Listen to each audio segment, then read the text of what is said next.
Hello my grandbabies, Don here, your pop culture grandpa, aka your pop culture moderator.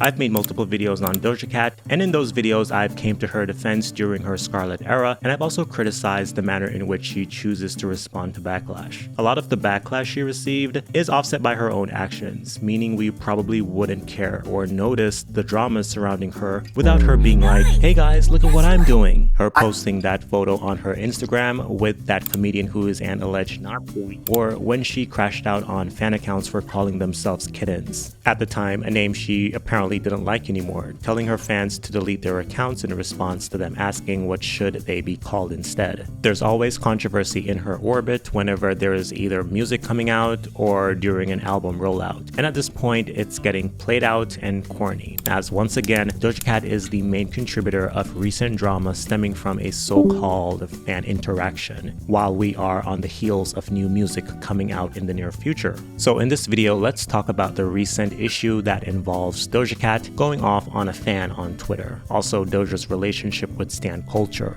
the state of irony on social media right now in relation to how it used to be, and how this all ties into the insincerity epidemic online. I am Don, your pop culture boy, and let's get into it. Catastrophic. Nowadays, whenever a celebrity shines light onto the consequences of being famous, whether in real life or online, they almost always focus on boundaries, citing they are being taken advantage of, and fans not understanding the concept of personal space during interactions. And I totally agree. Fans are crazy and tend to throw all common sense out the window when they spot their favorite celebrity. And it's not only fans, but paparazzi as well. It's heavily documented at this point that paparazzi will do anything in the pursuit of the perfect, messy shot, which is not limited to but include invading celebrities' personal spaces for a viral moment. We see this happening with Justin Bieber recently on multiple occasions, resulting in him crashing out at the paparazzi. I'm a dad, I'm a husband.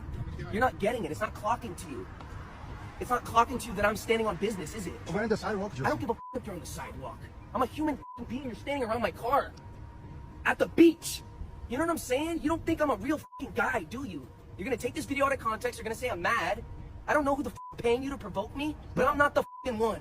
Now, I don't really care about Justin Bieber like that, like his music, but y'all need to leave that man alone. With how he dresses like a hobo, that man does not want to be seen. But on the other hand, who dresses like that and think no one is gonna notice them? The other day, a video of Doja Cat and a so-called fan interacting was posted on TikTok. In the video caption, "When Doja Cat likes your shirt, you give her your shirt," the so-called fan appeared excited as he gave Doja Cat his shirt. Apparently, he has a clothing line and he likes Doja Cat. In the video, Doja Cat also appeared excited as she embraced the fan, while they jumped for joy at the end of the video. Also in the video, he actually asked Doja Cat what was her real name after she clarified his, which is somewhat a pivotal moment in the video, but we'll get back to that in a bit. I gotta give my shirt to Doja Cat because she's the iconic girl.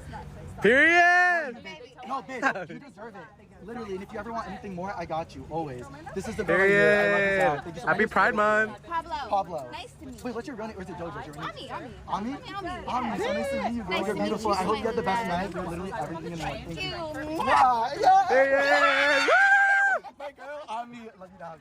Don't say thank you. You smell great. Now at first glance, there's not much to unpack there. It's just a video of Doja Cat and a fan, right? Nothing more, nothing less. Even in the TikTok comments posted on the day of upload by the fan, who goes by Pablo, were mainly positive. But those comments turned negative after Doja Cat tweeted that she was uncomfortable during their interaction, stating he manhandled her and that he didn't even know her name, implying he's a fake fan in my opinion. Which brings us back to the somewhat pivotal moment I was talking about earlier, the not knowing her name part. As we saw earlier, him not knowing her name was established in the video as he literally asked her for her real name. Pablo. Nice to meet you. Wait, what's your real name? Or is it Doja? What's your real name? Ami. Ami? Bottom line is, I smile at you, but it doesn't mean I fuck with you. And don't touch me and manhandle me when you don't even know my fucking name. If you know, you know. I honestly think I need to stand up for myself in the moment sometimes. And he didn't even know my fucking name to be touching me and kissing me on my face like that is crazy. Now, this is a more reasonable response, and I'm saying reasonable with air quotations, as her initial response was, "I threw that musty ass shirt away, by the way. day. And both tweets have since been deleted, by the way. After Doja tweeted those responses, based on what I saw, others on social media started agreeing with her and were just making fun of the situation, as that's extremely embarrassing, causing Pablo to post another video responding to the situation. Hi guys, I was just at a party and I got informed that Doja said some shit about me on Twitter. I just want to clear this up because it hurts, because I loved her. I watched her at Coachella. I've never claimed to be the biggest fan, but I really stand her and I think her work is amazing. I just think it's crazy because she's the one at this event that was being so nice, and she pointed out my shirt and I said, and I like that. And then when I went outside and she was outside, I was like, girl, you'd be the perfect girl for my Pride collection. And she said, what do you mean, what Pride collection? I said, oh, I released this t-shirt, blah, blah, blah, I'd love to give you one. She said, I'd want one right now. And I said, oh, I could give this one to you. She said, no way, you're not gonna give this to me. And that's when the video started, and she was being so sweet and amazing, and I thought that's what it was. And now guys, she's on Twitter saying she threw that Musty shirt away. She's saying that I didn't know her name, that I manhandled her, all this stuff. I understand, guys, if I was being like too nice or whatever, I will take full accountability. I'm gay. I would never want to make her feel uncomfortable. She's so iconic. I have only been saying the nicest things about her. She's the sweetest celebrity. She made me feel so seen. She said, Ami, I thought she was nice. I mean, I don't know what's going on. I don't know if this is for publicity or for whatever, guys, but I would have never wanted to make her uncomfortable. I would have never even filmed if she didn't say yes, guys. That video that we filmed was after everything, and I don't want to be that guy that comes on emotional or whatever, but I feel like I'm always the butt of the joke. Like, why am I the punching bag, bro? Like, literally, like, nothing happened other than her liking my shirt. I offered it to give it to her. She doesn't have to keep it. She doesn't have to do whatever, but she was obviously down, like, and I understand she has to set her boundaries. She's a celebrity. I'm not. I will never understand that, so I value that and I appreciate it and I get that. But for me, guys, I'm a normal ass person that's at a bar, meets Doja Cat. I just released my clothing drop for Pride, and I just offered to give her one, and she said, oh, I want one right now. So I had the size. I was like, here, take it. I apologize if I did anything wrong at all, but guys, I'm a human being too, and honestly, this just shows me, I guess, that maybe not everybody's who they show in person. I would have never said anything other than she's the sweetest girl ever, but I guess she went on a whole tweet rant about me. I never claimed to have it all laid out, to know what I'm doing. Like, I'm just at a bar, released a clothing drop. Doja was being very sweet to me. And also, guys, I know I didn't know her first name. I'm so sorry. I never claimed to be the biggest fan ever. I just respect her a lot for her work. I've listened to her music so many times. I met her 4.5 years ago at the VMAs, and I was like gagged.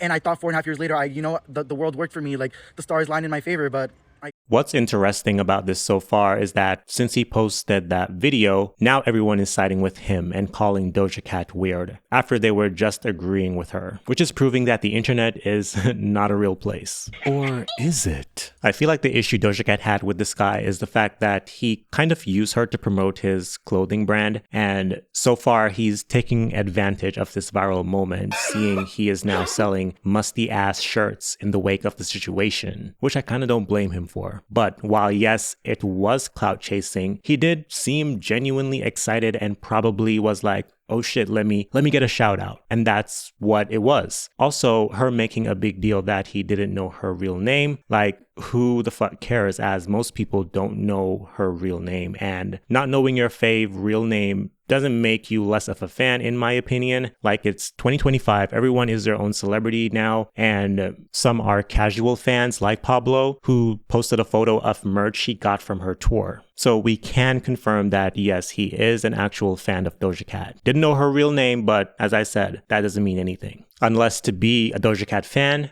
knowing her real name is a requirement. I don't know. The Doja Cat fans, you tell me. Doja Cat said she was so uncomfortable, but she literally wrapped her legs around him and said he smelled good, but then tweeted his shirt was musty. You smell great.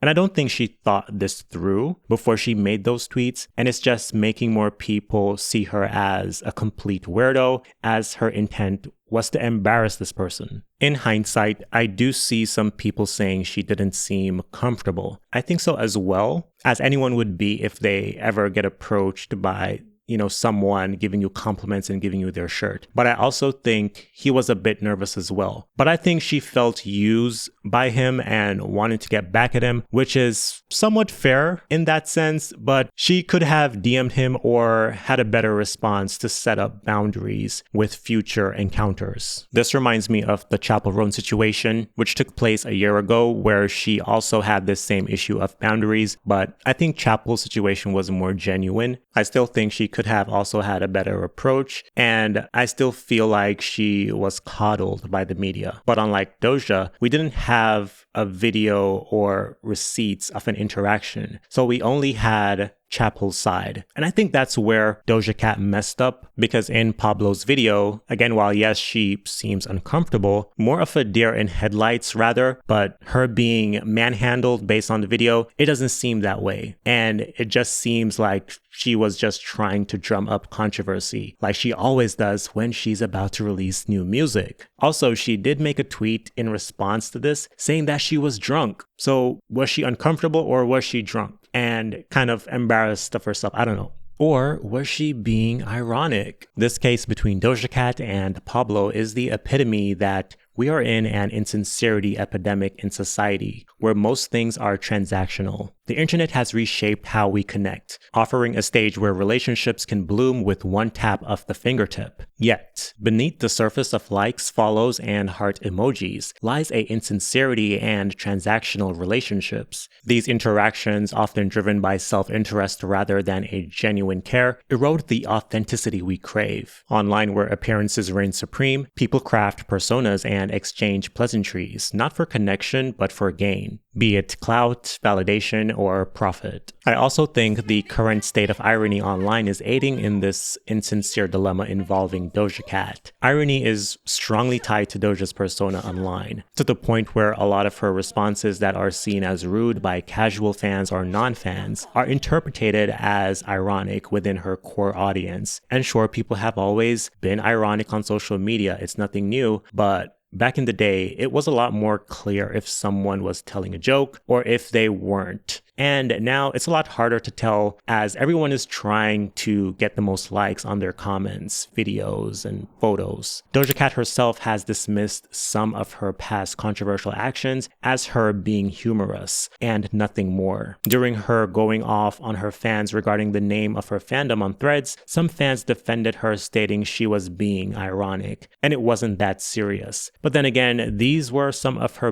biggest fan pages that were mad at her. I'm sure they of all people would understand Doja's sense of humor more than anyone else. In short, there is now a lot more insincerity online than before. I'm also seeing cases where the rise of insincerity and irony is causing people to be unfunny assholes. But when they get called out for being assholes, they'll respond saying it wasn't that deep or they were being satirical. As a result, we question every interaction online, especially comments. Like, are you genuinely trying to make people laugh, or do you just want some likes? Or are you really mad at this thing someone did? Or are you just following the bandwagon? Now, do I still believe Doja Cat was looking for attention when she made this public and that she really didn't have to respond? Yes. But due to her being chronically online, like myself, I can still try to extend some grace her way during this insincere epidemic and horribly handled situation. Since Doja Cat had her quote-unquote hating her fans, losing followers, and getting canceled era, she's been trying to control her narrative and reconstruct the idea of Doja Cat. Now, this might be a stretch, but she's trying to be more of a Bjork than a Britney or a traditional commercial pop star. We saw her latest album Scarlet sounding less commercial in comparison to Hot Pink and Planet Her, more in favor of lo-fi aesthetics similar to her Amala days when she was considered a flop and most didn't knew who she was. Her overall image have also changed from catering to the male gaze in the name of editorial and high fashion, while also pulling back from social media to an extent, as she seems to be more direct, more cringe whenever she does post nowadays, even though she posts less, to turn her newer fans off that doesn't understand her humor. So she's trying to recreate her world and reinforce this edgelord, super, funny, satirical character. Also, she's changing her approach to send stan culture a message, as that section online tends to be the most loving but also the nastiest subculture online. So the main reason behind this change is to not be misunderstood by people claiming they're her fans. In her December 2023 Apple Music interview with Ebro, Doja Cat explained that her song F the Girls from her album Scarlet is a direct critique of stan Twitter and the toxic aspect of stan culture, particularly its treatment of women. It's me saying fuck stan Twitter. There's that obsessiveness behind it, all the malice towards women in stan culture, the condescendingness of people being like mother, oh god, queen mother, and expecting them to give and deliver and serve for the purpose of serving, and not just expressing themselves. And in that same breath, they'll insult that person as well as call them mother. None of that shit is real. That's where F the girls come from. So I feel like most of this is Doja Cat's way of trying to recreate and reclaim her identity in the public. It seems very calculating to me. And nothing is wrong with being calculated. I think people should move calculating. But in this case, she's going about it in the wrong way. You know, she's doing all of this foolishness under the guise of, boundaries and, standing up for myself. I don't believe it. Right now, celebrities don't have that pull on the public like they used to. Once upon a time, you could get away with anything as long as you release good music. But like Celine Dion said, those days are gone. Look at Kanye, people are finally over his shit, and now his antics doesn't hit the same like they used to because it's clear he's desperately seeking attention for his music. Same for Lil Nas X, like no one really cares when he tries to bait the public anymore. People got used to it and moved on. What appears to be this let me start controversy to drum up anticipation for my music strategy will get played out, and honestly a lot of people are clocking this pattern within Doja Cat's career. And while I'm sure Doja Cat does appreciate her fans, on the other hand, the way she treats her fans and thinking that they have to know her real name is corny to me. There's spousal abuse, child abuse, workplace abuse. This is fan abuse, and he needs to sue. Hope you got the irony in that. I will give her the benefit of the doubt in regards to her being uncomfortable because I understand being gracious while your space is being invaded. That being said, she could have said this to him after the video, during the video, and that would have been completely fine. But after analyzing the situation, I hate to say it because I am a fan of her music, but it seems like she just wants some attention by trying to embarrass what seemed like mostly a harmless, genuine fan. She could have handled the situation way better than this. What do you think? I am Don, your pop culture boy, and I will see you in the next one.